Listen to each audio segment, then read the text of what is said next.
अत्यंत प्रेम संयुक्त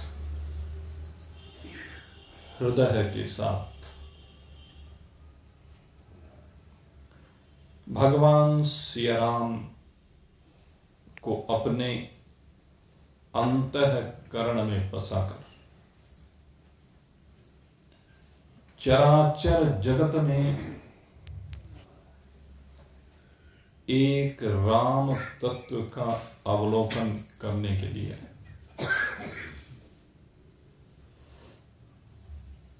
मां भवानी के साथ पग से पग मिलाकर आगे बढ़ते जिज्ञासु वृत्त। कल की कथा में आपने श्रवण किया किस प्रकार से भगवान सदाशिव मां पार्वती को अपनी अर्धांगिनी शक्ति के रूप में स्वीकार करके कैलाश पर्वत पर आकर विराजमान होते हैं और कैलाश पर आकर के आज देखा मां भवानी ने कि भगवान अत्यंत प्रसन्न है। भगवान को प्रसन्न देख करके मां पार्वती भगवान के चरणार बिंदों में साष्टांग प्रणाम करती है और साष्टांग प्रणाम करने के उपरांत भगवान से कहती है कि प्रभु हमारे ग्रस्त जीवन की शुरुआत होने जा रही है और मैं चाहती हूं कि ग्रस्त जीवन में प्रवेश करने से पूर्व मैं उस राम को जानना चाहती हूं। वो राम जो चराचर जगत में व्याप्त है। अगर आप जो मो पर सन सुख राशि, हे प्रभु अगर आप मुझ पर प्रसन्न हो, क्योंकि जो प्रसन्नता उनके मुखारविंद से झलक रही थी, उस प्रसन्नता को अनुभूत करके मां पार्वती कहती है अगर आप मुझ पर प्रसन्न हो। पहला विषय ये है, अगर प्रसन्न हो तो आप मेरे ऊपर एक कृपा कर दीजिए। क्यों कृपा कर दीजिए? जानिए सत मोही निज दासी, और मैं सत्य कहती हूं, आप मुझे अपनी दासी मान लीजिए। आज मां पार्वती के अंदर अहंकार नहीं है। जो अहंकार पूर्व जन्म में था, जिसके कारण से सती को जलना पड़ा, प्राण त्याग करने पड़े, आज वह अहंकार समाप्त हो गया है। आज वो नीचे आई है। भगवान का नीचे आना सती को तो दिखाई नहीं दिया, इसी कारण से वो दक्ष प्रजापति के यज्ञ में जाकर अपमानित होकर के शरीर का परित्याग करती है। वह घटना स्मरण है। इसलिए अब कह रहे कि मुझे अपनी दासी समझिए। और दासी का दायित्व तो होता है जो मालिक कहे उसके अनुसार अपने जीवन को आगे बढ़ाए। इसलिए बहुत नीचे ले आई अपने आप को, क्योंकि दासी से नीचे वो क्या हो सकता है। इसलिए दासी कहती है। भगवान ने देखा, भाव को देखा, और भाव को देखने के बाद बोलो क्या चाहती हो। कहते प्रभु, अगर आप मुझ पर प्रसन्न हैं और मेरी इच्छा को जानना चाहते हैं तो प्रभु हरहु मोर अज्ञानम। क्या कहा? अगर प्रभु वास्तव में आप मुझ पर प्रसन्न हैं तो मेरे अज्ञान का हरण कीजिए। बाहर वाला खुला हुआ है।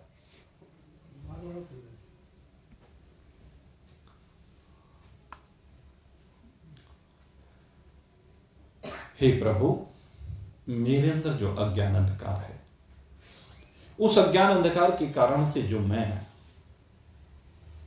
अपनी वास्तविकता को नहीं समझ पा रही हूं, परमात्मा की वास्तविकता को नहीं समझ पा रही हूं। क्योंकि अज्ञान के वशीभूत जब जीव होता है तो अज्ञान के वशीभूत हुए जीव को अपना वास्तविक स्वरूप दृष्टिगोचर नहीं होता है। और वह वास्तविक स्वरूप दृष्टिगोचर न होने के कारण से वह अपने आप को जन्मने वाला, मरने वाला मानता है। वह इस जड़ के साथ तादात्म्य करके, इस जड़ शरीर के साथ तादात्म्य करके, इन जड़ पदार्थों के साथ तादात्म्य करके अपने आत्म भाव को, अपने चैतन्य भाव को, अपनी ज्ञान स्वरूपता को, अपनी प्रकाशकता को भूल जाता है। और इनको भूल करके जड़ को ही सत्य समझ लेता है, इन भूतों को सत्य समझ लेता है, इन ज्ञानेन्द्रिय, कर्मेंद्रिय, प्राण, अंतःकरण को सच समझ लेता है। और सारी जिंदगी इन्हीं के पोषण में लगा रहता है और वो अपने दायित्वों से विमुख हो जाता है। जब उसे अवसर मिलते हैं उन अवसरों को भुना नहीं पाता है।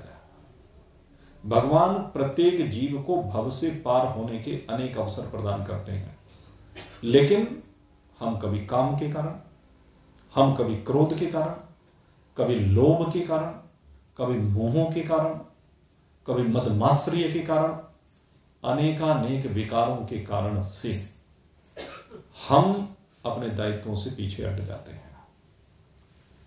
दो प्रकार के दायित्व हैं। एक दायित्व शरीर संबंधी दायित्व है। शरीर संबंधी दायित्वों के निर्वहन में एक और जहां काम है और मोह है, दो प्रकार से ये काम और मोह हमें बांधे रखता है और वहां पर हम ममता के अधीन होकर, मोह के अधीन होकर के कार्य करने लगते हैं। और लोभ के अधीन होकर के हम करने योग्य को भी नहीं करते। ये लोभ बड़ा भयंकर शत्रु है इस जीव का। लोभ के कारण से ये जीव सबसे पहले तो अपना जो अर्थ संचय करता है, धन कमाता है, वह अधर्म के द्वारा कमाने लगता है, पाप के द्वारा कमाने लगता है, छल कपट के द्वारा कमाने लगता है। और दूसरी बात, उस कमाए हुए धन को पवित्र नहीं करता है। जब भी इसे अवसर मिलता है उस अवसर को नहीं भुनाता है, क्योंकि लोभ इतना प्रबल है। कहते हैं मोह और लोभ और काम ये सबसे भयंकर शत्रु हैं। कामी जिमि नारी प्रिय, लोभी प्रिय जिमि दाम, ये दो चीजें विशेष रूप से कही है। कहते कामी को जैसे नारी ही नारी दिखाई देती है, उसे रूप ही रूप दिखता है, उसे सौंदर्य दिखता है, उसके अतिरिक्त कोई दिखाई नहीं देता। कामी की स्थिति होती है। ऐसे लोभी को केवल धन दिखता, और धन के दिखने के कारण से जो दायित्व उसको दिए गए उन दायित्वों का निर्वहन करने से पीछे हट रहा था। उसके हाथ से पैसा छूटता नहीं है, वो यहां पर आकर के अपने दायित्वों से पीछे हट जाता है। जब भी संसार में कोई दायित्व मिलता है वो अपने पैसे को केवल मोह के अधीन तो खर्च कर देता है, जिससे मोह है। वहां तो मजबूरी, बच्चा बीमार हो गया, मोह है, चाहे कितना पैसा खर्च हो जाए। लेकिन भगवान ने कहा है कि इस धन का सदुपयोग होना चाहिए। इस धन का उपयोग केवल परिवार के लिए नहीं है, इस धन का उपयोग शुभ कार्यों में होना चाहिए, धार्मिक कार्यों में होना चाहिए, सामाजिक कार्यों में होना चाहिए, परोपकार के कार्यों में होना चाहिए। लेकिन जब इनकी बारी आती है तो पैर पीछे हटा लेता है। इसी को लेकर कहा लोभी प्रिय जिमि दाम, और जो इनमें फंसा रहता है उसका कभी कल्याण नहीं हो सकता। लेकिन कुछ इनमें से अलग होते हैं, और अलग कौन होते हैं? कहते जिनको महान पुरुषों का संग मिल जाता है। महान पुरुषों का संग मिलने पर वो उनसे प्रेरित होते हैं, और उनसे प्रेरणा प्राप्त करने के बाद कहते हैं वो अपने जीवन को बदल देते हैं। फिर वो उस धन से चिपकते नहीं है। धन आ रहा है, जा रहा है, धन का कार्य यही है। संसार में जो भी कुछ है वह आ रहा है और जा रहा है, निरंतर आता है, निरंतर जाता है। तो वो उसका दृष्टा बन जाता है। फिर उसके खर्च होने में, उसके विनिष्ट होने में तो कोई दिक्कत नहीं होती, और फिर वो दिल खोल करके आगे अपने दायित्व का निर्वहन करता है। ये महान पुरुषों के संग में आने की विशेषता होती है। एक बार की बात है, एक बार एक चोर एक राजा के घर में, राजा के महल में चोरी करने के लिए घुस गया। और जब चोरी करने के लिए घुसा, शाम का समय था, दांव अब शाम के समय तो लगेगा नहीं, रात होने की प्रतीक्षा करने लगा। रात्रि में महाराज अपने राजकाज के काम से निवृत्त होकर के आए महल में, और महल में जब आए तो महारानी ने भोजन परोसा। अब भोजन जब कर रहे थे तो भोजन करते कराते कराते महारानी होकर के अपने हाथ से भोजन परोसती है, भोजन बनाती है, भोजन उनको खिलाती है, और हाथ में पंखा लेकर के, क्योंकि पहले ये साधन तो नहीं थे, अब साधन है तो, नहीं तो पहले तो पंखा, अपने हाथ से महारानी राजा को हवा कर रही है। और जब हवा कर रही थी उसी समय दोनों की बातचीत होती है। ये राजसी दायित्व ऐसा है कि पति और पत्नी के बीच में बातचीत का भी अवसर नहीं मिलता। रात्रि में आते हैं, थके हारे आते हैं, अपने पढ़ करके सो जाते हैं। तो भोजन कराते हुए उस समय बात चल रही थी, और उन्होंने कहा महाराज हमारी बेटी राजकुमारी अब बड़ी हो गई है, आपको उसको विवाह का चिंतन करना चाहिए। कहने लगे हाँ मैं चिंतन कर रहा हूँ, और आज ही मुझे एक हमारे मंत्री जी ने बताया है कि 2 महान पुरुष आए हैं, बड़े सुंदर हैं, और दोनों गंगा जी के किनारे कुटी बनाकर रह रहे हैं। कहने ये तो आपका बड़ा अच्छा विचार है। राजा किसके बारे में सोच रहा है? महान पुरुषों के बारे में, कि महान पुरुषों को अगर उनमें से कोई सा मेरा एक दामाद बन जाए तो मेरी बेटी का भाग्य सुधर जाए। क्योंकि जैसे आज का युग चल रहा है, कलयुग चल रहा है, इस कलयुग में लड़कों का मिलना दुर्लभ हो रहा है। कैसे लड़कों का? जिनके अंदर कोई विकार ना हो। आज जिसको भी देखें, अधिकांश लोग क्या मिलते हैं?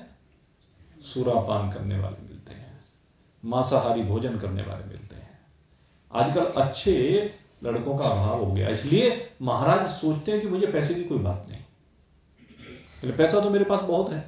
अगर ये ऐसे युवा मेरी बेटी का हाथ ले ले अपने हाथ में, उसका पानी ग्रहण कर ले, तो मेरा तो भाग्य संवर जाएगा और मेरी बेटी का भाग्य संवर जाएगा। हर पिता यही चाहता है। केवल धन नहीं देखा जाता, मैं कहता हूं धन से ज्यादा देखने की आवश्यकता उसके चरित्र को देखने की है। हम सबसे ज्यादा धन को देखने लगते हैं, चरित्र को नहीं देखते। सबसे जरूरी है चरित्र को देखना। चरित्र होगा तो धन तो अपने आप बरसेगा, अगर चरित्र नहीं है तो उसके पास कुछ भी नहीं है, धन सारा निवृत्त हो जाएगा। बहुत उदाहरण हमने देखे हैं और देख रहे हैं रोज। खूब धन माल बाप छोड़ के जाता है और बेटा सब ठिकाने लगा देता है। चरित्रहीन का तो यही काम होता है। तो इसलिए राजा कहने लगे, मैं उनमें से किसी को, महारानी को भी बड़ा विचार पसंद आया। अगले दिन राजा मंत्री जी को लेकर के गया, और मंत्री जी को लेकर के गया तो वहां पर देखा और पहले महापुरुष के पास गया, जाकर प्रणाम किया। कहिए महाराज कैसे आगमन हुआ? कहने लगे, भाई मेरी बेटी बड़ी हो गई है, मैं चाहता हूं आपके साथ उसका पानी ग्रहण कर दो। कहते महाराज हमें कहां फंसाना चाहते हो? महाराज अगर यदि हमें विवाह करना होता तो मैं भी एक राजकुमार हूं। उसने बताया, मैं भी एक महाराज एक राजकुमार हूं, एक राजा का बेटा हूं, लेकिन मेरे संसार को एकत्रित करने की इच्छा नहीं। इस सबको तो मैं, जो प्रलोभन आप मुझे देने के लिए आए हैं, अपनी बेटी, अपना आधा साम्राज्य, कहते वो सब छोड़ के आया, मुझे इन सब चीज की आवश्यकता नहीं है। अब दूसरे के पास गए, दूसरे ने भी कहले महाराज क्या बात करते हैं, हम तो अपने चित्त को भगवान में रवाना चाहते हैं, हम तो इसलिए आए हैं साधना करने के लिए कि हमारी भगवान के साथ एकता हो जाए। हम इसलिए आए क्योंकि मनुष्य शरीर इसीलिए मिला है कि शरीर के रहते रहते परमात्मा को प्राप्त करें, इसलिए हम इन प्रलोभनों में फंसने वाले नहीं है। अब अपना कोई और अच्छा सा वर देख लीजिए। इतने में क्या देखा, बराबर में एक झोंपड़ी और बनी हुई है, कुटी और बनी हुई है। उन्होंने देखा भाई दो बताए थे, तीन कैसे हो गई? वो तीसरी कुटी किसकी है? उस चोर की है, जो चोर राजा के महल में छिपा हुआ था। आया तो चोरी करने था, लेकिन जब उनकी बात सुनी, सोचा कि अगर राजा ने उन दोनों का अस्वीकार कर दिया, यहाँ चोरी में तो फंस भी सकता है, मारा जाएगा, उल्टा फांसी पर चढ़ना पड़ेगा। और ये राजा तो खुद ही अपना माल देने के लिए तैयार बैठा है, आधा राजपाट देना चाहता है, अपनी बेटी का डोला देना चाहता है, इससे बढ़िया क्या हो सकता। उसने कुटिया बना ली थी, वो भी साधु के वेश में। वहां पर राजा ने मंत्री से कहा ये कुटिया और है, कहना चलो इसको भी देख लेते हैं। गए, देखा उसको, और वो तो भाई पूरा, वो तो चूंकि बहरूपिया था तो वो तो उनसे भी बढ़िया दिखाई देता था, वो तो सच धज के ऐसा तैयार होकर बैठा हुआ था। राजा ने उसके सामने भी प्रस्ताव रखा, लेकिन वो मौन हो गया।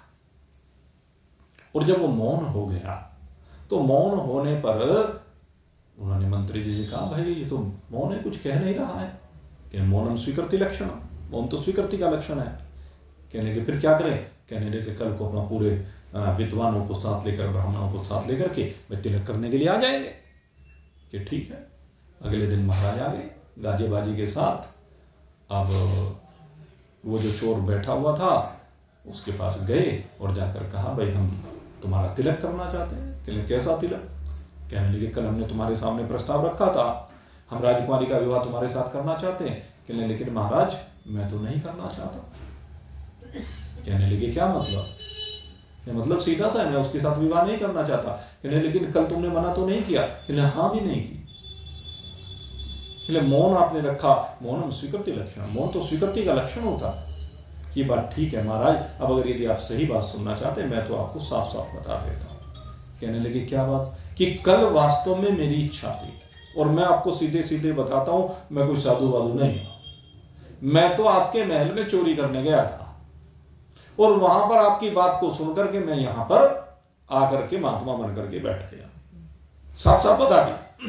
कहने लगे चल मैं फिर भी स्वीकार करता हूं, तू सत्य के राह पे, मुझे फिर भी स्वीकार है। कहने लेकिन मुझे स्वीकार नहीं। कहने क्यों? जिस प्रलोभन को लेकर के तू आया था, जिस विचार को बना करके तू आया था, अब क्या हो गया? कहने महाराज इस एक रात ने मेरी जिंदगी बदल दी। कहने लगे कैसी जिंदगी बदल दी? कहते हैं संतों के संग में मेरी जिंदगी बदल दी। संतों का संग मोद मंगलमय संत समाज जो जग जंगम तीरथ राजू। कहते जो संतों का समाज है, ये जो मेरे सामने महान पुरुष बैठे हुए हैं, ये जो दिव्य महान पुरुष, इनका संग मुझे रात्रि में मिला है। कहने लगे महाराज कल जब आप चले गए, आपके जाने के बाद मैं विचार करने लगा कि अरे कैसे मूर्ख हैं ये। राजकुमारी का ढोला मिल रहा था, आधा राजपाट मिल रहा था, फिर भी इन्होंने परित्याग कर दे। अरे भिखमंगे कहीं के यहाँ पर बैठे हुए हैं, इनके पास है क्या? भिक्षा मांग मांग करके भोजन करते हैं, वस्त्र इनके पास नहीं, रहने के लिए आवास नहीं, और फिर भी इन्होंने इतना बड़ा साम्राज्य छोड़ दिया। मैं विचार करने लगा, और विचार करते करते मेरे मन में आया कि आज इनको देखा जाए।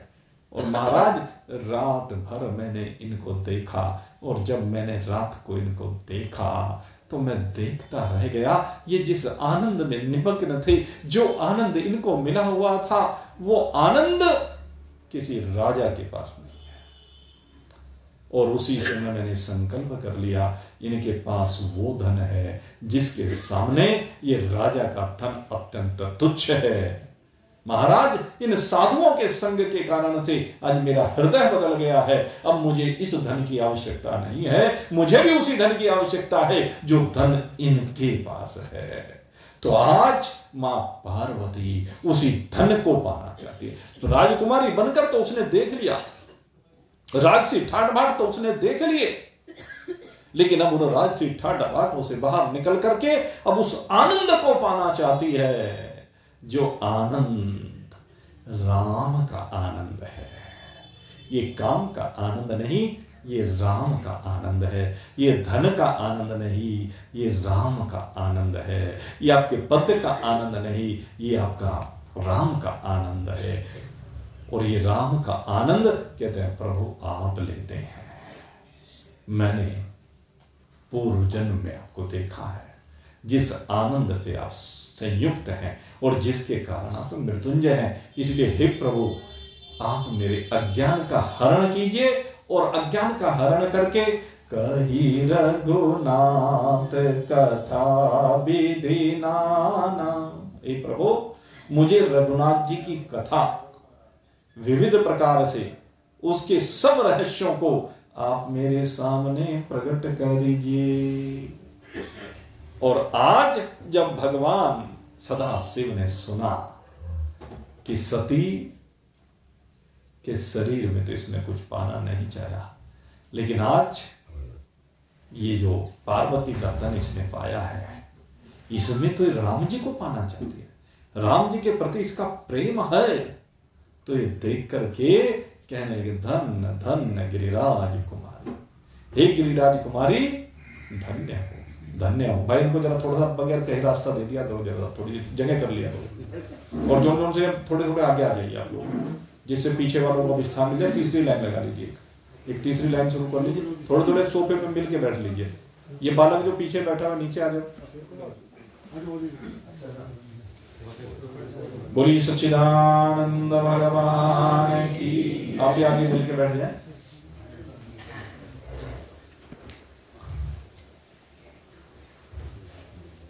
ये जो लाइन है इसको थोड़ा इधर मिल के बैठ जाओ, उससे बीच में फिर अगर जब लोग आए तो इसमें बीच में लाइन लग जाएगी, 3 लाइन हो जाएंगे।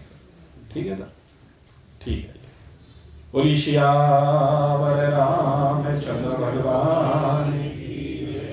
भगवान कहते हैं धन्य धन्य गिरिराज कुमारी, हे गिरिराज की पुत्री तुम धन्य हो। वहां दक्ष कुमारी कहा था, उसको धन्य नहीं कहा था, क्योंकि वो तो खाली हाथ चली गई थी। लेकिन आज ये राम रतन धन पाना चाहती है, जो सबसे कीमती धन है। और क्या कहते हैं, तुम समान नहीं को उपकारी। कहते तुम्हारे समान मेरे ऊपर उपकार करने वाला कोई दूसरा हो नहीं सकता। इसमें उपकार की क्या बात हो गई? महान पुरुष के पास अगर कोई शिष्य आता है और आकर के भगवत चर्चा के लिए प्रार्थना करता है तो महान पुरुष यही कहते हैं कि तुम समान नहीं को, मेरे ऊपर तुम्हारे से ज्यादा उपकार करने वाला कोई हो नहीं सकता। क्यों?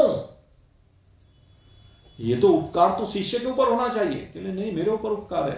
कहने लगे पता नहीं, तुम्हारे आने से पहले चित्त कहां भ्रमण कर रहा था, जब तुम आए हो तुमने एक स्फुरना पैदा की है, तो मेरे अंदर अब राम जी का वो दिव्य चरित्र मन में घूमने लगा है और मुझे बस तुम्हारे इतना कहने मात्र से आनंद की अनुभूति होने लगी है।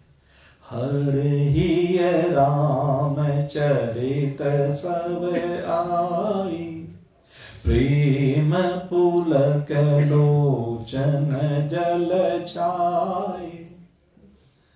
कहते हृदय पुलकित हो गया, प्रेमाश्रु आंखों में प्रकट हो गए। भगवान सदाशिव राम जी की चर्चा करने से पहले द्रवित हो जाते हैं, आंखों में आंसू आ जाते हैं और भगवान श्री राम का वो दिव्य स्वरूप श्री रघुनाथ रूप और आवा उनके हृदय में आकर के राम जी का वो स्वरूप बस जाता है। और जैसे वो स्वरूप आकर के बसता है, वो भगवान श्री राम मां जानकी के साथ अवध के सिंहासन पर बैठे हुए सबके ऊपर कृपा करते हुए ऐसे उस दिव्य स्वरूप को देखा भगवान सदाशिव ने और परमानंद आमित सुख पावा। कहते ऐसा सुख पाया है जो अमित है, अनंत है, असीम है। कहने लगे वाह पार्वती पूछो रघुपति कथा प्रसंगा सकल लोक जग पावनी गंगा। आपने जो मेरे से रघुनाथ जी का चरित्र पूछा है ये इतना पवित्र है। कहते हैं जिस प्रकार से गंगा जी लोक को पावन करती है, ऐसी जो भी भगवान के चरित्र को सुन लेता है, भगवान के चरित्र को अपने जीवन में धारण कर लेता है, कहते हैं वो पावन हो जाता है। और वो पावन होने पर फिर जितने पतित हैं उनको भी पावन किए जाता है। यही परंपरा, हमारी संस्कृति की परंपरा यही है कि पहले स्वयं को पावन करना ही, महान पुरुषों के चरणों में जाकर के हम पावन होते हैं। महान पुरुषों से भगवत चरित्र को सुन करके हमारा मन निर्मल होता है, हमारे अंदर आकर के राम जी बस जाते हैं। और उसके बाद जब हमारे अंदर राम जी बस जाएं तो जो हमारे संपर्क में आ जाए फिर उनको पावन करने का कार्य ये किया जाता है। यही हमारी परंपरा है, यही महान पुरुषों की परंपरा है। पिता से बेटे को, बेटे से उसके बेटे को, फिर उसका बेटा, फिर उसके बेटा। जैसे लोक में परंपरा है ऐसे ही पहले दादा लो, परदादा लो, फिर गुरु, फिर स्वयं गुरु, फिर शिष्य, फिर उनके शिष्य, फिर उनके शिष्य, होते होते प्रवाह चलता रहता है। ये ज्ञान का सागर निरंतर हिलोरे मारता रहता है शिष्यों के हृदय में। तो आज भगवान को सारा चरित्र स्मरण हो आया।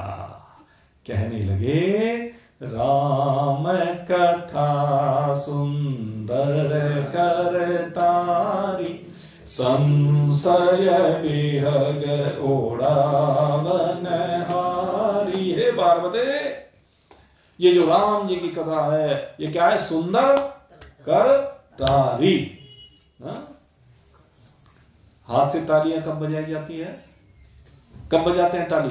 जब आपके हृदय को कुछ बहुत अच्छा लगता है, जब आपके हृदय में कुछ ऐसी बात प्रवेश कर जाती है जिससे आपका हृदय गदगद हो जाए तो तालियां अपने आप बजनी शुरू हो जाती है। इसको कहते हैं राम कथा सुंदर कथा।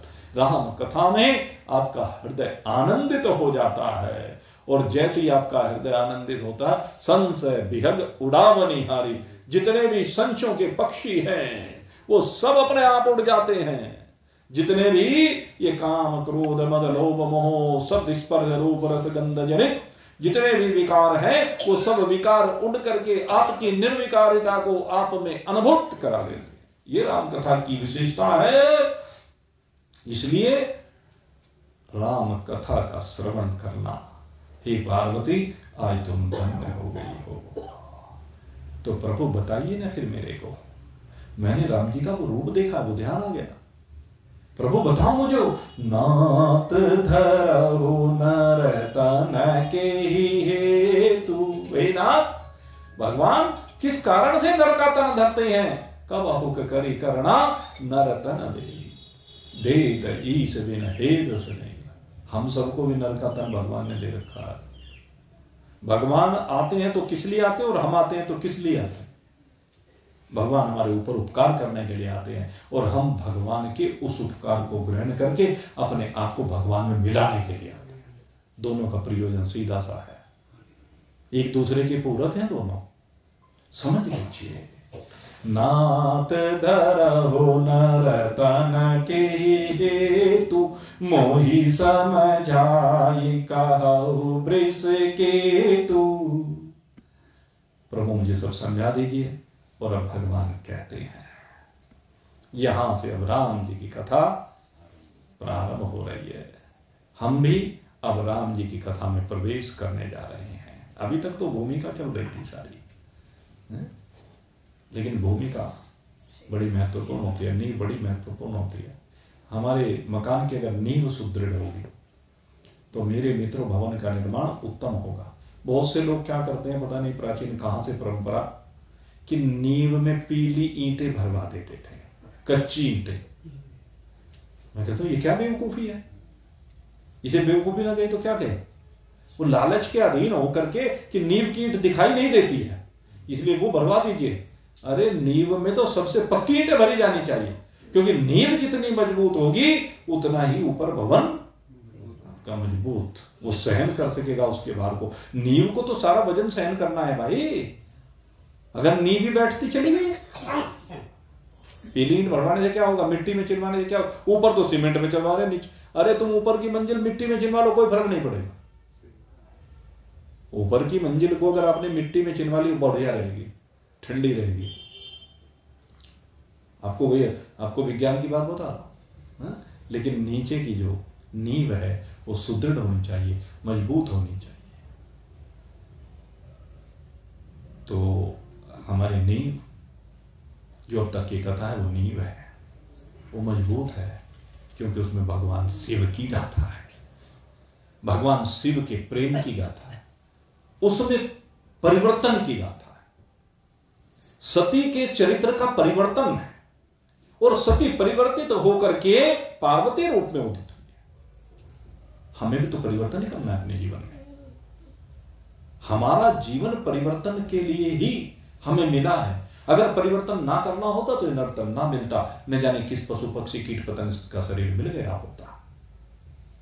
हमें शरीर जो मिला है ये परिवर्तन करने के लिए मिला है, कि शरीर भाव से निकल करके आपको परमात्मा भाव में आकर के विराजमान होना है। यही बात अब भगवान सदाशिव कहने जा रहे हैं। तो आइए भगवान सदाशिव कहने जा रहे हैं, तो पहले हम भगवान सदाशिव को ही प्रणाम करके इस कथा को प्रारंभ करते हैं। सादर शिवहि नायव अब माथा, सादर शिवहि नायव अब माथा, वर्णव रघुबर विशद गुण गाथा, श्री गुरु चरण सरोज रज निज मन मुकुर सुधार, वर्णव रघुबर विमल जस जो दायक फल चार, बुद्धिहीन तनु जानिके सुमिरहु पवन कुमार, बल बुद्धि विद्या देह मोहि हरहु कलेश विकार, सियावर राम जय जय राम, मेरे प्रभु राम जय राम जय राम जय जय राम, श्री राम जय राम जय जय राम, श्री राम जय राम जय जय राम, श्री राम जय राम जय जय राम, श्री राम जय राम जय जय राम। राम कथा में प्रवेश करने से पहले राम जी को प्रणाम करना आवश्यक है। भगवान सदाशिव भगवान श्री राम को प्रणाम करते हैं, सब में बसने वाले राम को प्रणाम करते हैं और बता रहे हैं पार्वती जी को कि हे पार्वती, मैं तुम्हें भगवान राम की वो कथा सुनाता हूं जो कथा काक भुसुंडी जी ने गरुड़ के मन में जब संशय हुआ था तो उस संशय को निवृत्त करने के लिए वो कथा जो उन्होंने सुनाई थी वही कथा मैं तुम्हें सुना देता। कहने ठीक है प्रभु, सुनाइए। राम जी का अवतार क्यों होता है, क्यों नर्तन धारण करते हैं? तो भगवान बता रहे हैं, जब जब होय धर्म की हानि, बाढ़ई असुर अधम अभिमानी।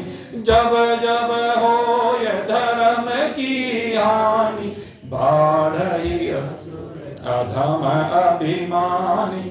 करहि अनीत जाय नहीं बरनी, सीदहि विप्रधीन सुर धरणी।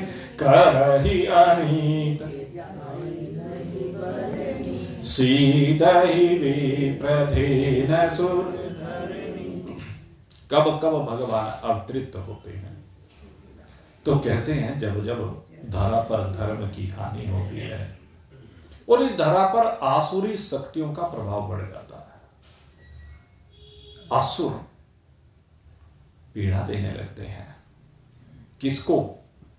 जब भी आसुरी प्रवृत्ति के लोग यहां से धरा पर बढ़ते हैं तो पीड़ा किसे देते हैं?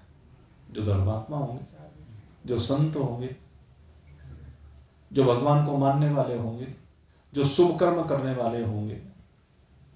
अब एक विचार यहां पर मन में आता है कि क्या शुभ कर्म करने वालों को भगवान असुरों से परेशान करवाते हैं? धर्म करने वालों के ऊपर भी आपत्ति आती है, ये कौन सा न्याय है? बहुत लोगों के मन में ऐसी शंकाएं होती हैं, तो इसका समाधान भी होना जरूरी है। संशय विहग उड़ावन हानि, क्योंकि कथा तो संशयों को निवृत्त करने के लिए होती है। तो मेरे मित्रों, दो कारण हैं।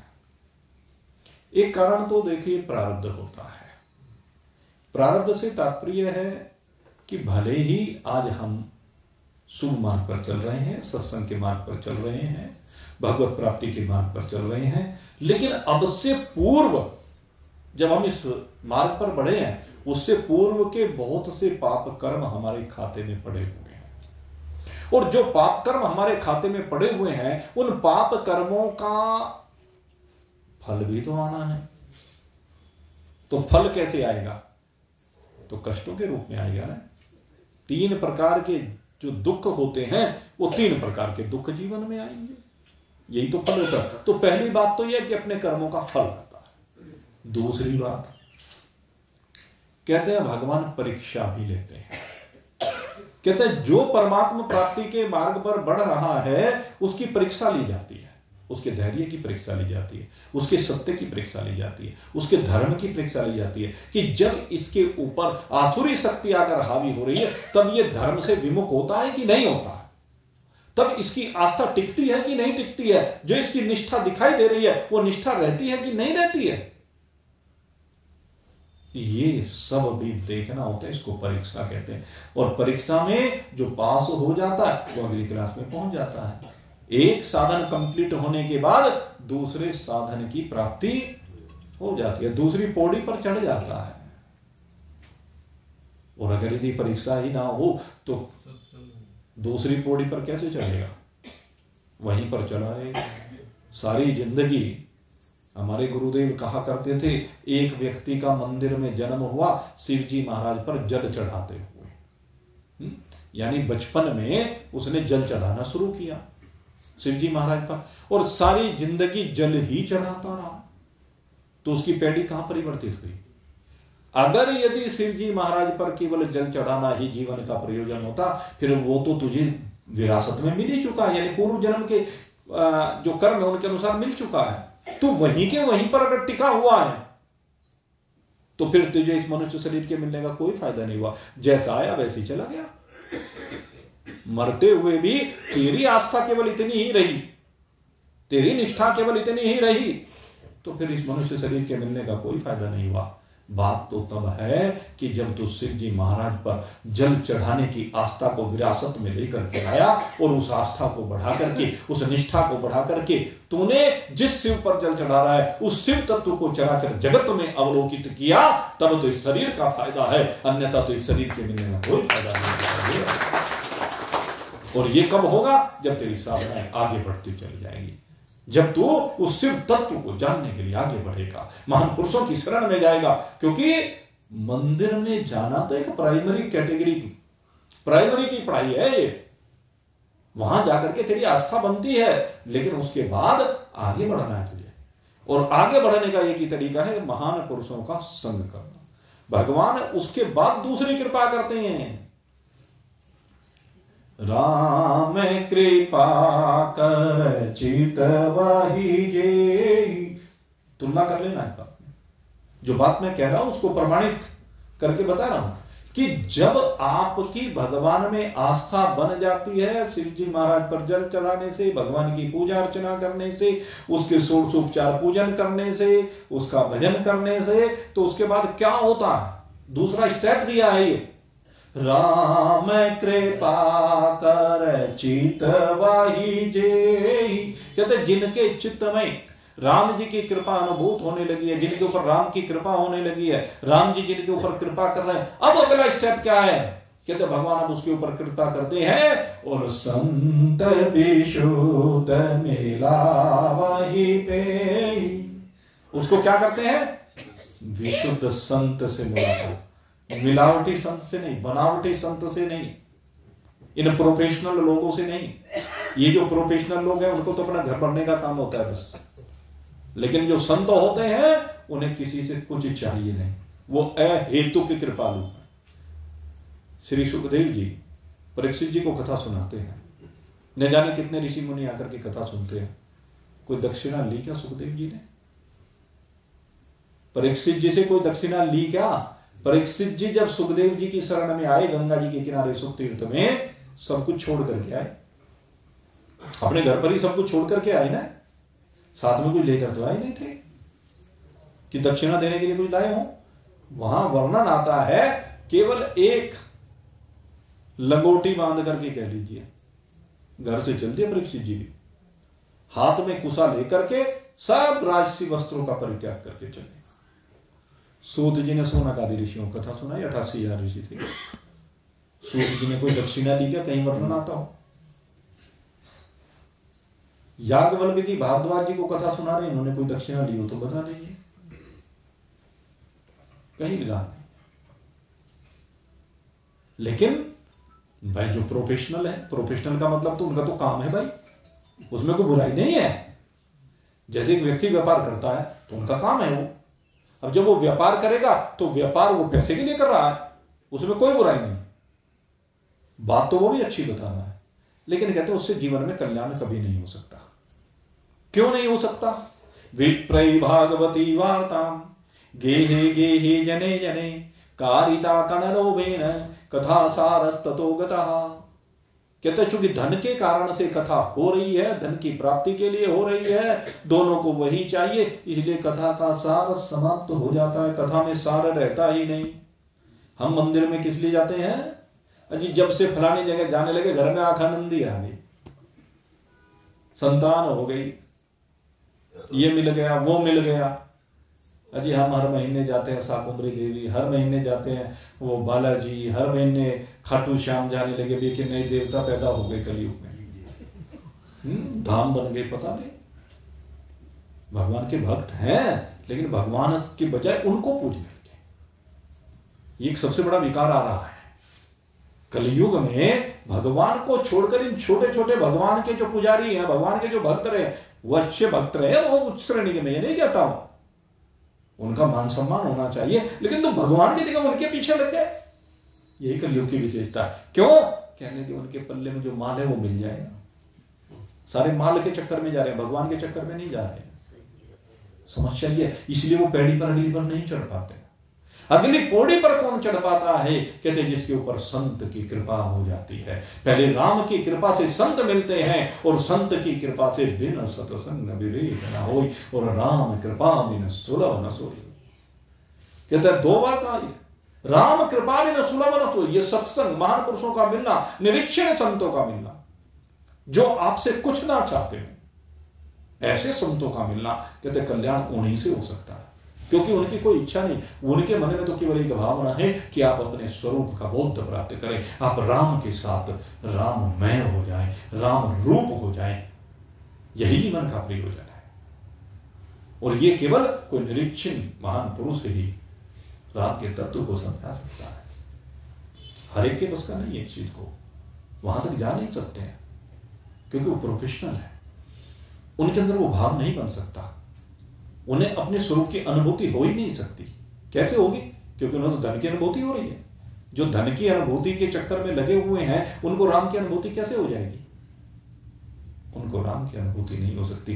राम की अनुभूति उनको होती है जो बिल्कुल निरीक्षण होते हैं, निष्काम होते हैं, आपसे कुछ चाहते नहीं है, न मान सम्मान चाहिए, न धन चाहिए, न दौलत चाहिए, सिर्फ वो चाहते हैं आपका समर्पण, आपकी श्रद्धा, आपका विश्वास, क्योंकि यही कल्याण के सूत्र है।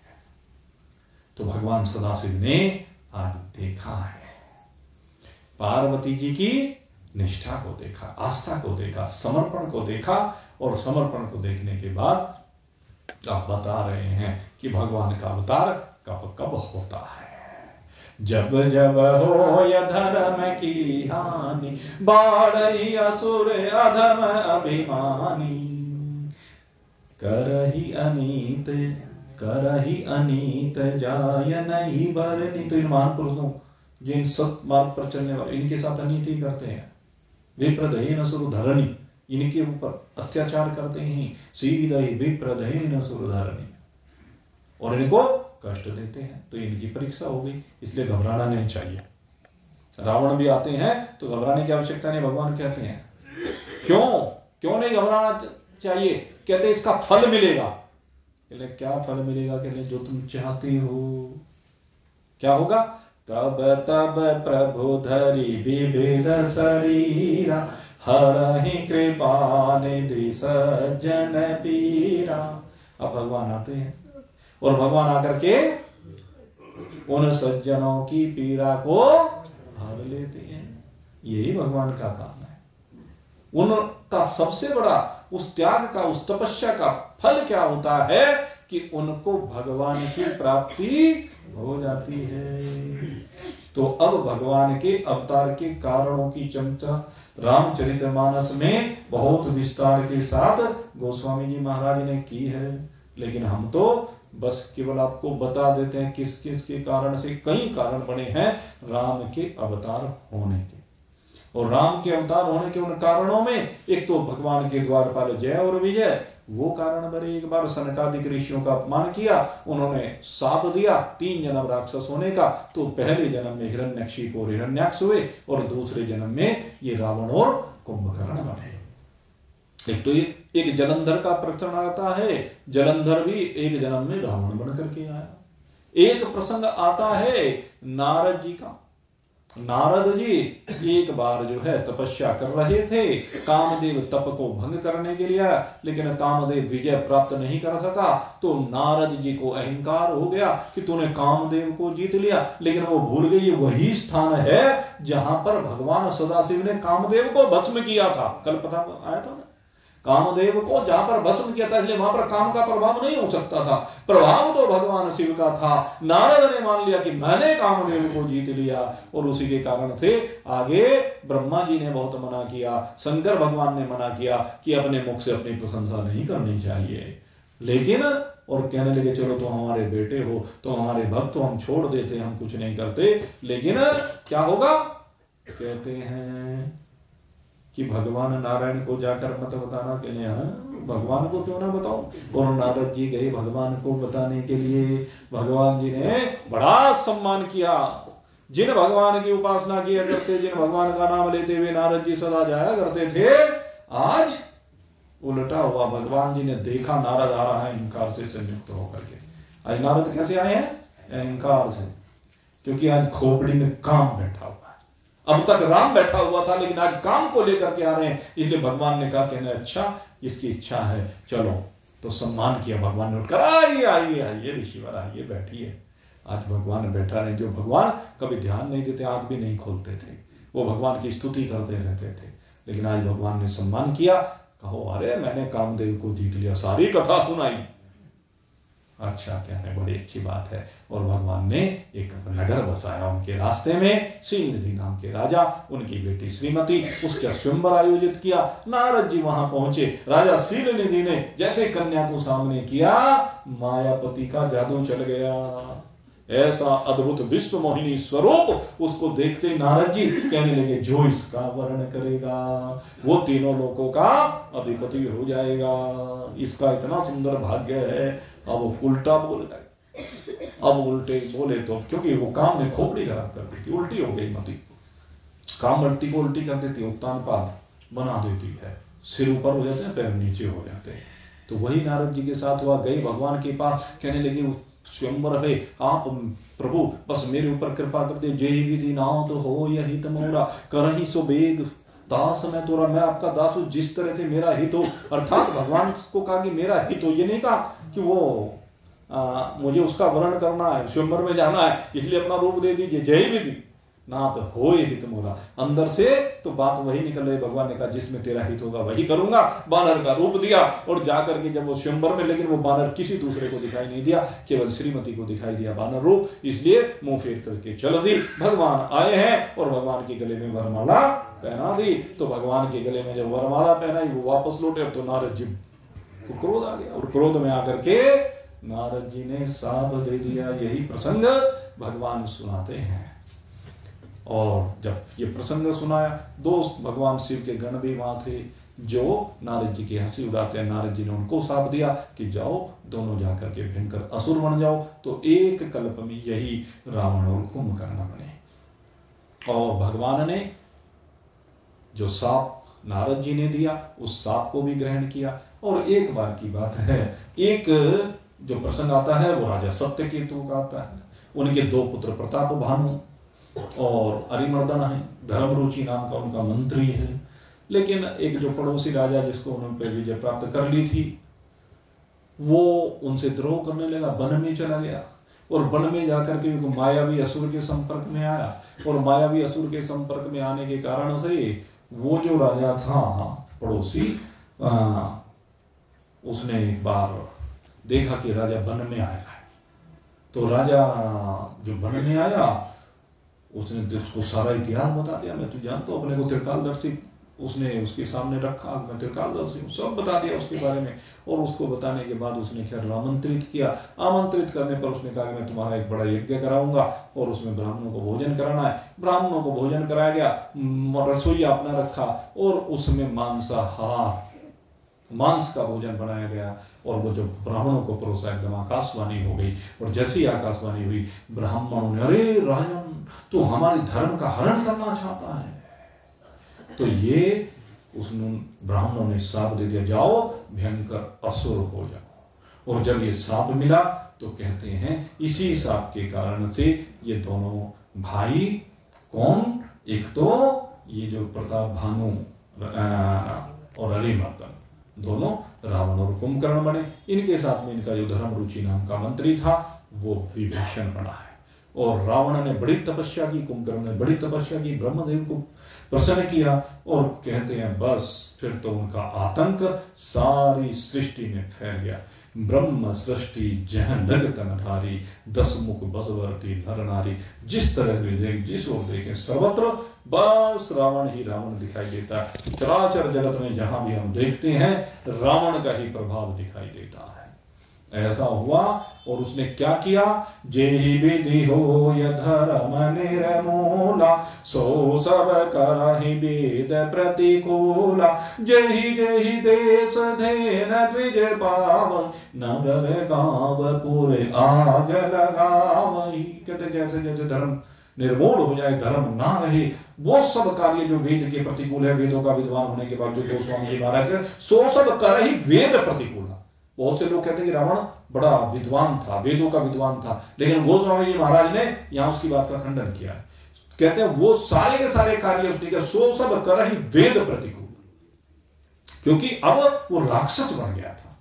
वेदों का ज्ञान उसने पहले अर्जित किया, लेकिन यह इनका पद का इनकार, शक्ति का इनकार ऐसा हुआ कि राक्षसी प्रकृति बन गई। और जहां जहां भी ब्राह्मणों को देखता है, जहां जहां धेनुओं को देखता है, क्योंकि ब्राह्मण धर्म के रक्षक हैं, तो उनके धर्म को निवृत्त करने, उनके धर्म का विनाश करने के लिए देवता जिससे परिपुष्ट ना हो जाए, देवताओं को भोजन न मिल पाए, नगर गांव पुर आग लगाई। सारे नगरों में, गांव में जहां पर ब्राह्मण दिखते हैं, गाय दिखती है, वो सब में आग लगा देता है। और मां नहीं, मात पिता नहीं देवा, न अपने मां को मानता, न बाप को मानता, न देवताओं को मानता। और सबसे बड़ा जो पाप कर्म करता है, साधु न सन करवाही सेवा। ये रावण साधुओं से अपनी सेवा करवाना चाहता है, कहते हैं। और जिनके अंदर ये दुर्गुण आ जाते हैं, गोस्वामी जी महाराज कहते हैं, जिनके यह आचरण भवानी, ते जानहु निशिचर सब प्राणी। कहते हैं जिनके ऐसे आचरण होते हैं वही तो राक्षस होते हैं। आज भी वही राक्षस हैं जिनके ये आचरण हैं, जो साधुओं से भी सेवा करवाना चाहते हैं, माता पिता को सम्मान नहीं देते हैं, माता पिता की नहीं मानते हैं, सास ससुर की सेवा नहीं करना चाहते हैं, सास ससुर का माल तो चाहते हैं लेकिन सास ससुर की सेवा नहीं करना चाहते हैं। ये असुरी प्रवृत्ति है। कहते हैं ऐसे जो व्यक्ति हैं, ऐसे जो असुर हैं, कहने चराचर जगत में व्याप्त हो गए, सारी धरती पर व्याप्त हो गए। और जब ऐसी स्थिति हुई, अतिशय देख धर्म की ग्लानि, परम सवित धरा कुलानि। कहते हैं तो पृथ्वी उस समय बड़ी परेशान हुई, उससे उनका भार सहन नहीं हुआ, तो धरती गई गाय के रूप में ब्रह्मदेव के पास, कहने लगे प्रभु आपने कैसे कैसे राक्षस बना दिए, इनको कितनी शक्ति आपने दे दी है, ये अत्याचार कर रहे हैं, ये असुर कैसा अत्याचार करते जा रहे हैं, प्रभु आप कृपा कीजिए, इन असुरों को हटाइए। कहने लगे मैं कुछ नहीं कर सकता हूं, मैं तो तप का फल देने वाला हूं। तप का फल देते हैं, और तप का फल तो दे सकता हूं, लेकिन इन राक्षसों का विनाश नहीं कर सकता। कहने राक्षसों का विनाश कौन करेगा, भगवान करेंगे। कहने उनकी शरण में चलो। और सबने अब गाय, देवता, ब्राह्मण जो ब्रह्मदेव हैं, वे सब के सब भगवान को पुकारते हैं, भगवान से प्रार्थना करते हैं कि प्रभु आप हमारे दुख का हरण कीजिए। सारी स्तुति करते हैं, जय जय सुर नायक जन सुखदाय, प्रणत पाल भगवंता, गोद्विज हितकारी, जय असुरारी, सिंधु सुता प्रिय कंता, पालन सुर धरणी, अद्भुत करणी, मरम न जानहि कोई, जो सहज कृपाला दीन दयाला, करहु अनुग्रह सोई। सबने कहा प्रभु आप ही हमारे ऊपर अनुग्रह कर सकते हैं, आपके अनुग्रह से हमारे कष्टों का निवारण हो सकता है, इसलिए प्रभु हमारे ऊपर कृपा कीजिए। भगवान ने उसी समय आकाशवाणी हुई और कहा कि आप चिंता न करें, आप जाइए और मैं अति शीघ्र यहां से वैकुंठ से चलूंगा और अवधपुरी में महाराज दशरथ के यहाँ राम रूप में अवतरित होऊंगा। और जैसे ये कहा सब देवता प्रसन्न हुए, ब्रह्मदेव प्रसन्न हुए।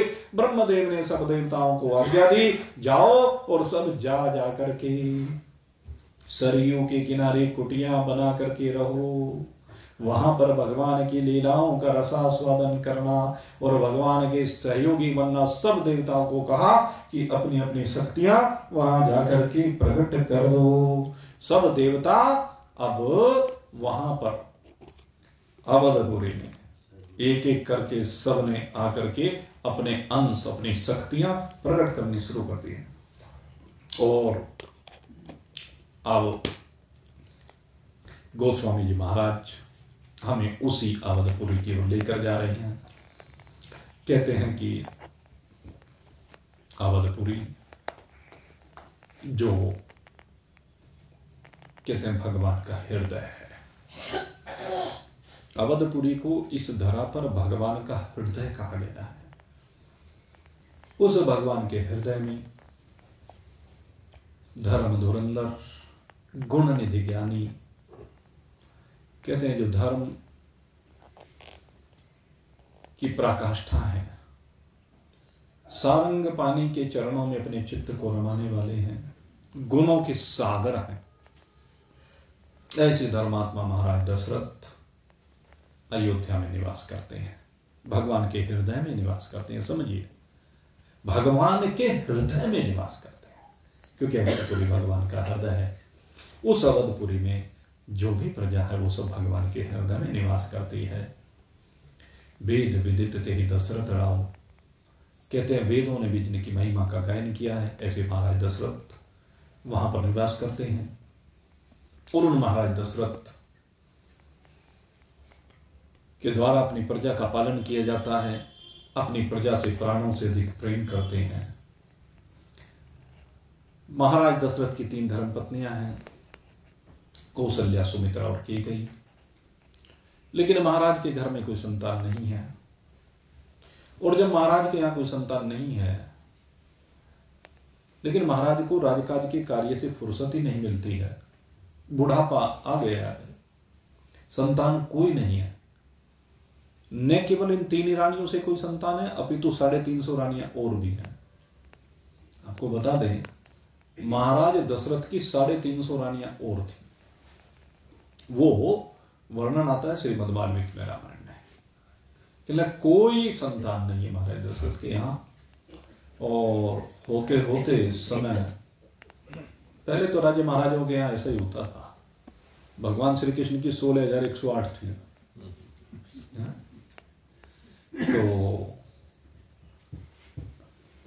अब कोई संतान तो है नहीं।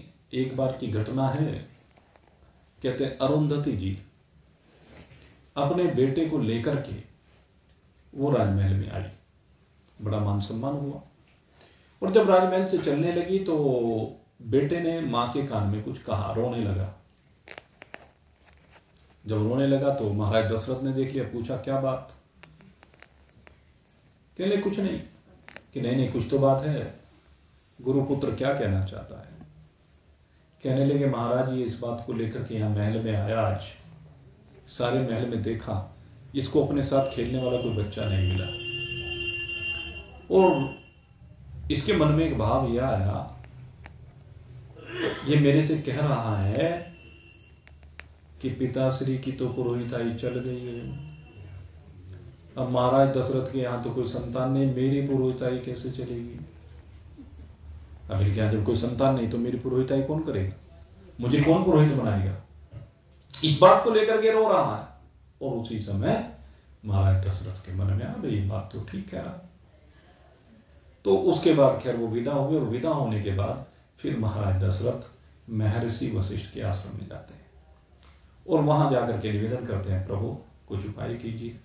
कहने लगा हमारे यहाँ शास्त्रों में उपाय है, पुत्रेष्टि यज्ञ का आयोजन करेंगे हम आपके लिए। महाराज वशिष्ठ पुत्रेष्टि यज्ञ का आयोजन करते हैं, लेकिन कहते हैं पहले इस यज्ञ की सफलता के लिए श्रृंगी ऋषि को बुलाना चाहिए। अगर श्रृंगी ऋषि आकर के इस यज्ञ को करें तो निश्चित ही आपके यहाँ संतान हो जाएगी। महाराज दशरथ के जामाता हैं वैसे ये श्रृंगी ऋषि, इनकी कहानी आती है, कभी बताएंगे। महाराज दशरथ की एक बेटी शांता, जो महाराज रोमपाद के यहाँ गोद चली गई थी, उसी के साथ विवाह हुआ था। ये श्रृंगी ऋषि का। तो श्रृंगी ऋषि को निमंत्रण भेजा गया, और श्रृंगी ऋषि को जब निमंत्रण भेजा गया, श्रृंगी ऋषि आए। ऋषि श्रृंगी वशिष्ठ बुलावा, पुत्र काम शुभ यज्ञ कराया, भगति सहित मुनि आहुति दीने, प्रगटे अग्नि चर कर लीने।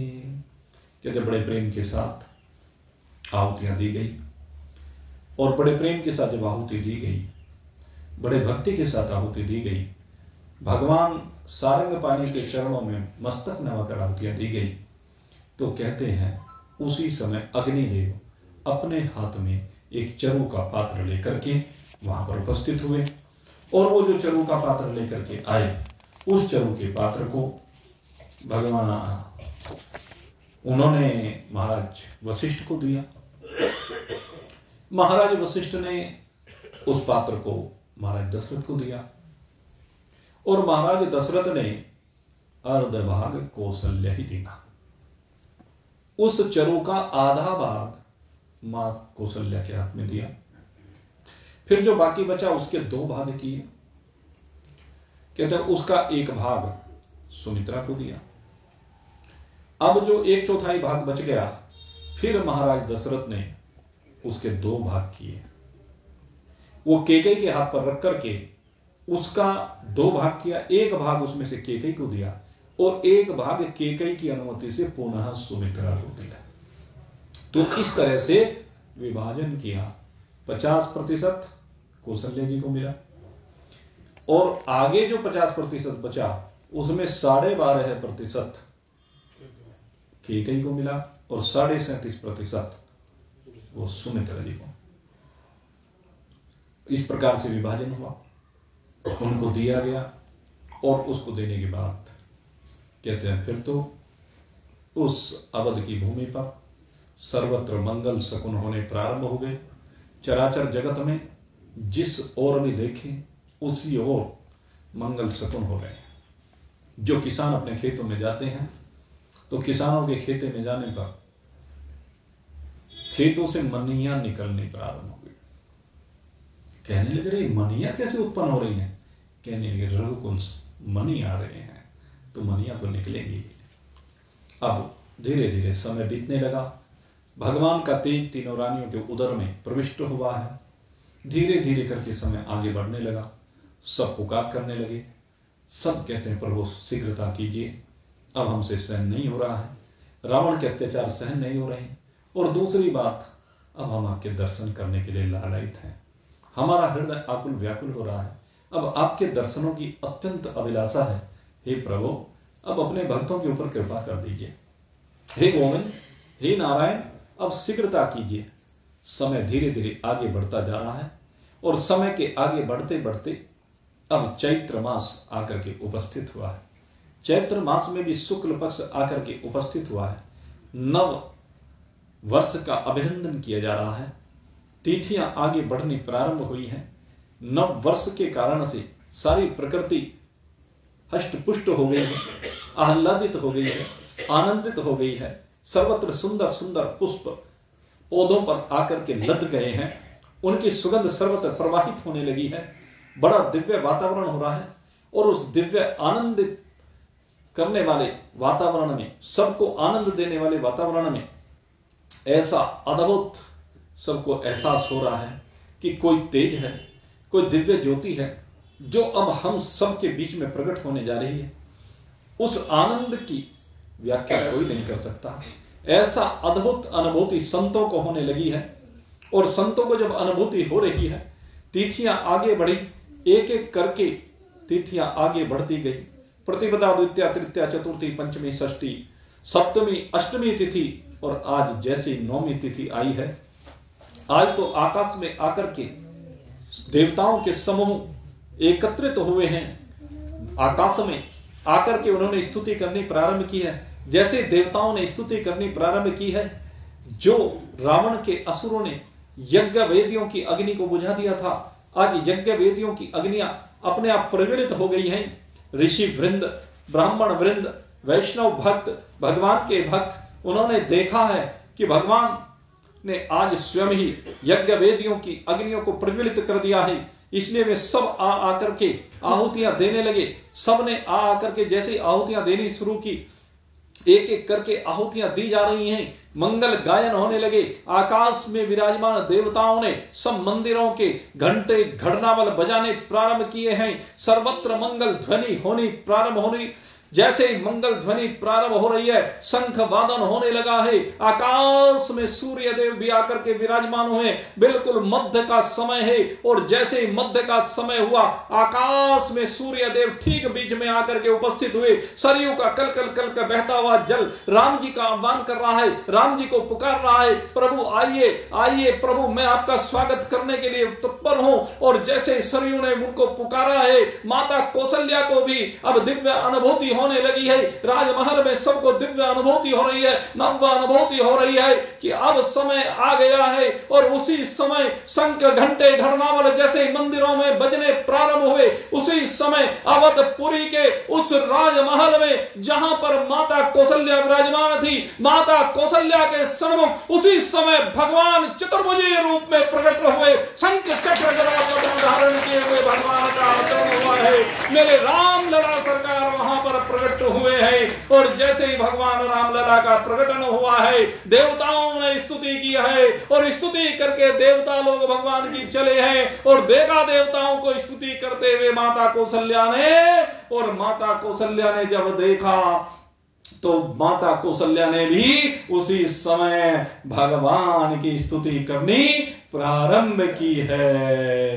भई प्रकट कृपाला दीन दयाला कौशल्या हितकारी हर्षित महतारी मुनि मनहारी अद्भुत रूप निहारी लोचन अभिरामा तन घन श्यामा निज आयुध भुज चारी भूषण वनमाला नयन विशाला शोभा सिंधु करारी कह कोई कर जोरी स्तुति तोरी के विधि करो अनंता माया गुण ज्ञाना तीर्थ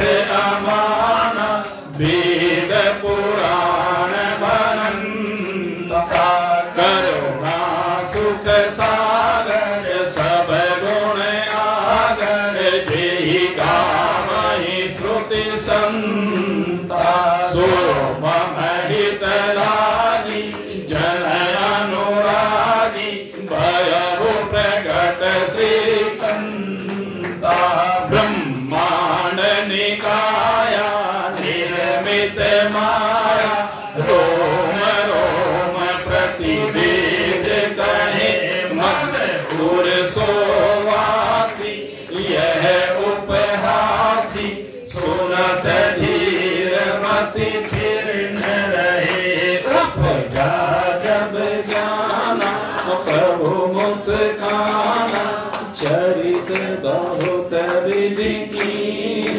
चाहिए। और माता ने स्तुति कर दी, और बीच में जो स्तुति कर रही थी, शंख चक्र गदा पद्म धारण किए हुए भगवान नारायण की हाथ जोड़ करके अब स्तुति की, उनको भेंट अर्पित की, और पीछे को मुंह फिरा करके बैठ गई माता कौशल्या।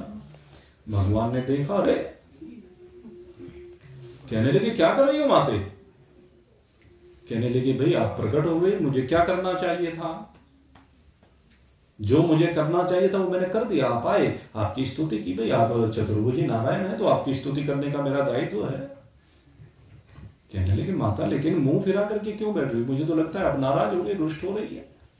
अरे अभी अभी मैं अवतरित हुआ हूं, आपका बेटा बनकर के आया हूं, और आप तो मेरे से रुष्ट हो रही है, मेरे से मुंह फिरा कर बैठ रही है। आप तो मेरे से प्रेम करना चाहिए, मां को तो प्रेम करना होता है बेटे से। कहने लगे हाँ बात तुम्हारी सही है, बेटे से तो प्रेम होता ही है, और बेटे जितना प्रेम तो किसी से भी नहीं होता। बेटा तो मेरे कलेजे का टुकड़ा होता है, मां के कलेजे का टुकड़ा होता है। तो फिर तुम मुंह क्यों फिरा रही हो? मैं तुम्हारा बेटा ही तो हूं। कहले बेटा कहां है? तुम बेटे कहां हो? क्या मतलब? कहले तुम तो जगत पिता हो। ये चतुर्भुजी स्वरूप जो तुम लेकर के आए हो, शंख चक्र गदा पद्म धारण करके, कहने लगे ये तो जगत पिता का स्वरूप है, ये तो तुम भगवान हो। भगवान आए, तुम्हारी स्तुति की, इसलिए जाओ। मैंने स्तुति कर दी, दर्शन दे दिया आपने, बड़ी अच्छी बात है। बोले मां तुम ये कैसी बातें कर रही हो? सीधी सीधी बात बोलो। मैं जो आया हूं कोई यूं ही थोड़े ना आया हूं। अरे तुमने बहुत तप किया था, शाम्भु मनो और सतरूपा, इन दोनों ने बहुत तप किया था। और तप करने के बाद ही भाई भगवान प्रसन्न हुए थे, चतुर्भुजी रूप में प्रकट हुए थे। और कहने लगे जब मैं चतुर्भुजी रूप में प्रकट हुआ था तुम्हारे सन्मुख, उसी समय तो तुमने मेरे से वर मांगा था। कहने लगे क्या वर मांगा था? कहने चाहे तुम्हारी समान सुत, कि मेरे समान, आपके समान बेटा मिल जाए। कहने लगे मेरे समान तो इस जगत में कोई दूसरा नहीं, इसलिए तेरा बेटा बनकर के मैं खुद ही आ गया हूं। कहने लगे याद करो मैंने बेटा मांगा था, बाप नहीं मांगा था। तुम तो बाप बनकर के आए हो। सारी जो बातें कर रहे हो ये तो तुम्हारा बाप का स्वरूप है, और बाप के स्वरूप में बेटे के स्वरूप को मैं कैसे देख लूं? कहने क्या चाहती हो? कहने लगे चाहना क्या है, सीधी सी बात है, मैंने बेटे के लिए वरदान मांगा तो बेटे बन जाओ, तुम्हें बेटे बनकर ही आना था। कहने कैसे बनो? कहने इतना दिव्य स्वरूप, इतना अलौकिक स्वरूप, ऐसा इतना लंबा चौड़ा स्वरूप है, विराट स्वरूप भगवान का। सहस्त्र शील साहपुर सहस्त्राक्ष सहस्त्रपाद सह भूमिं सर्वदा प्रीत्वाद तिष्ठन् दहांगुलम्। आपका स्वरूप तो बड़ा दिव्य है, हजारों आंखें, हजारों सिर, हजारों भुजाएं, लाखों करोड़ों सारे जीव आपके शरीर में विराजमान है, ऐसा आपका दिव्य स्वरूप। कहने क्या करूं? कहने छोटे, अब छोटे बन गए भगवान। कहने लगे अच्छा भैया अब तो ठीक है। कहने लगे नहीं ये ठीक नहीं है। कहने लगे फिर करो क्या? भगवान ने बहुत कुछ समझाया, देखा, कौशल्या के हृदय में ज्ञान आ गया। उपजा जब ज्ञाना प्रभु मुस्काना, चरित बहुत विधि कीन चरि, कही कथा सुहाई मात बुझाई, जेहि प्रकार सुत प्रेम लही। अब भगवान ने सब प्रकार से समझा दिया, लेकिन अब फिर माता फिर से कहती है कि क्या करूं? माता पुनि बोली सो मत डोली, तजहु तात यह रूपा, की जे शिशु लीला अति प्रिय शीला, यह सुख परम अनु। शिशु लीला कीजिए जो मुझे प्रिय लगे, जो मुझे आनंदित करे, जो मुझे मातृत्व प्रदान करे। और भगवान ने जब सुना, और सुनते ही सुनी वचन सुजाना, रोदन दाना होई बालक सुरभूप। भगवान ने सुना कि मां क्या चाह रही है, तो तुरंत भगवान ने एक छोटे से बालक का रूप धारण किया। जैसे गर्भ से जन्म लेते ही बालक होता है, ऐसा बालक। और वो जैसे वो स्वरूप धारण किया, मां ने कहा कि हाँ ये ठीक है। कहने लगे लेकिन बालक वाला चरित्र करो। कहने क्या करो? कहने रो के दिखा। और भगवान ने तुरंत रोना प्रारंभ कर दिया। सुनी वचन सुजाना, रोदन खाना, होई बालक सुरभूपा, यह चरित जे गावई हरि पद पावई, तेन परहि भवकुआ, विप्रदेन सुर संतहित लीन मनुज अवतार, निज इच्छा निर्मित तनु माया गुण गोपाल, सियावर राम जय जय राम, मेरे प्रभु राम जय जय राम। मंगल भवन अमंगल हारी, प्रभु सुदशरथ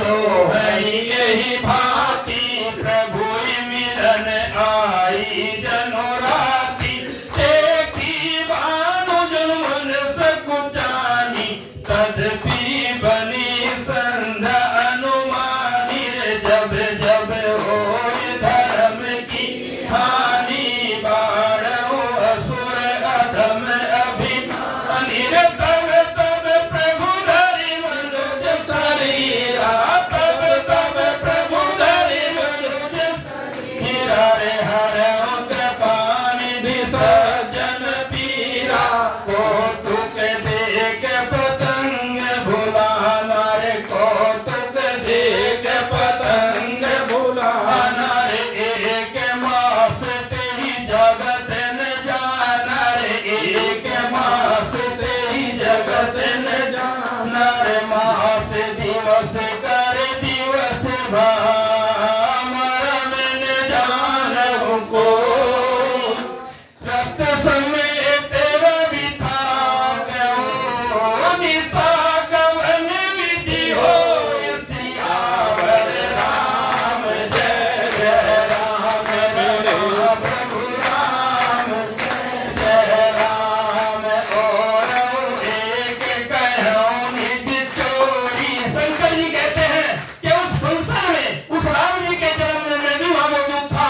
हे सत्य है पार्वती मैं अपनी एक चोरी आपको कहता हूँ और एक कहो निज चोरी सुन गिरिजा अति दृढ़ मति मोरी काव्य भूषण संग हम दो काव्य भूषण संग हम दो मनुज रूप जाने नहीं को मनुज रूप जाने नहीं को श्री राम जय जय राम श्री राम जय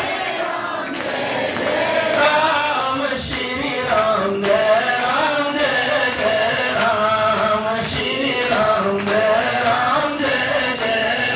शंकर जी क्या करते हैं जन्म लियो रघुरैया अवधपुर बाजे बधैया जन्म लियो रघुरैया अवधपुर बाजे बधैया बाजे बधैया बाजे बधैया बाजे बधैया बाजे बधैया रे प्रकट भये रघुरैया अवधपुर बाजे बधैया रे प्रकट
लगवा दो बंधन वार।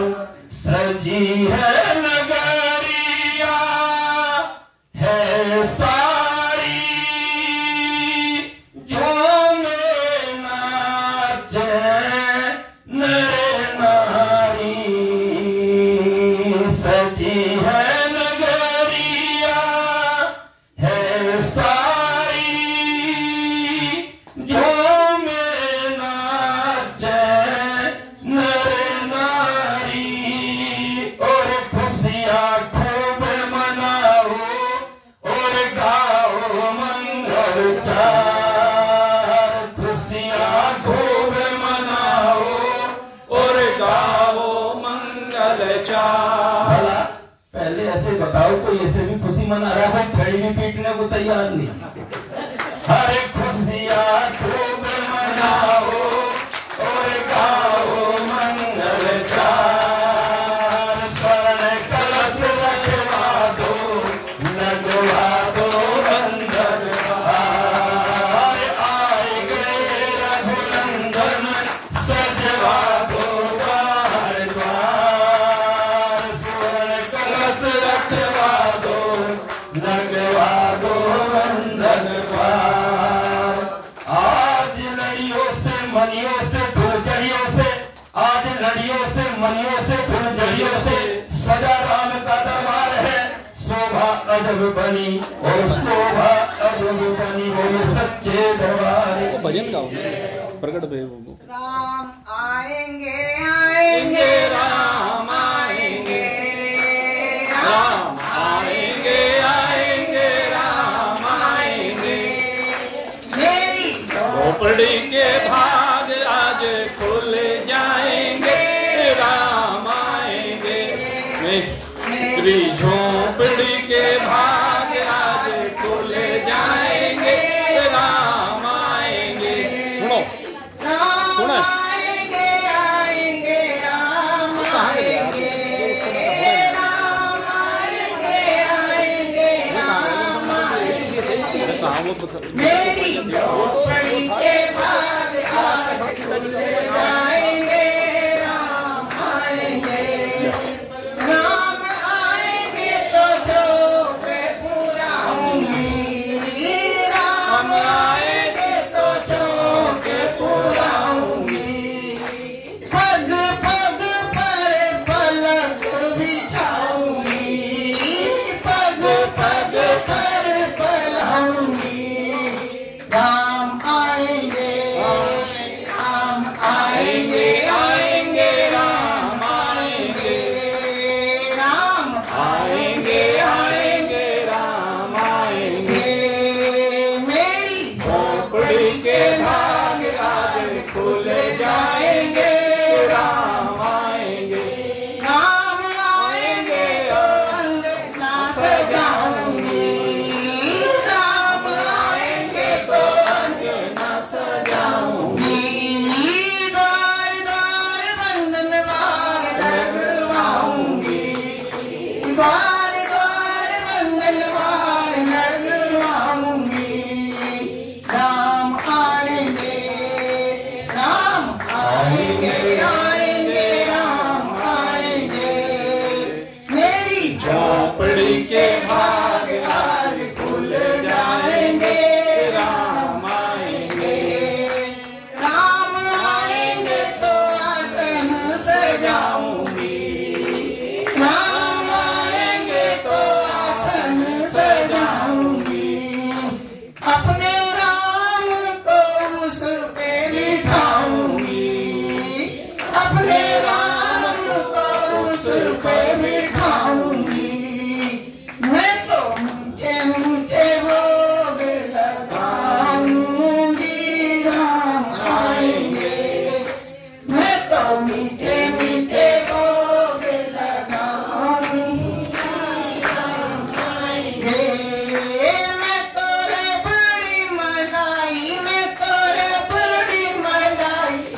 झूलाऊंगी, राम झूलेंगे तो पल ना झूलाऊंगी। मैं तो होले होले चरण दबाऊंगी, मैं तो होले होले चरण दबाऊंगी। मेरे जन्मों के पाप सारे कट जाएंगे, राम आएंगे।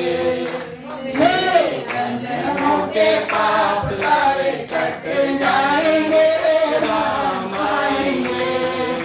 राम आएंगे, आएंगे, राम आएंगे। मेरी कथा में भी राम जी आएंगे। मेरे दिन झोपड़ी के दरवाजे खोले गए हैं, राम आए हैं, राम आए हैं, आए हैं, राम आए हैं। मेरी झोपड़ी के बाजारे मुझे एक बात समझ में नहीं आ रही, इधर औरतों खुशी हो रही है, मर्दों ने सारे पैसे बैठे हैं। ये क्या बात करी? बोलो महाराजा रामचंद्र भगवान की।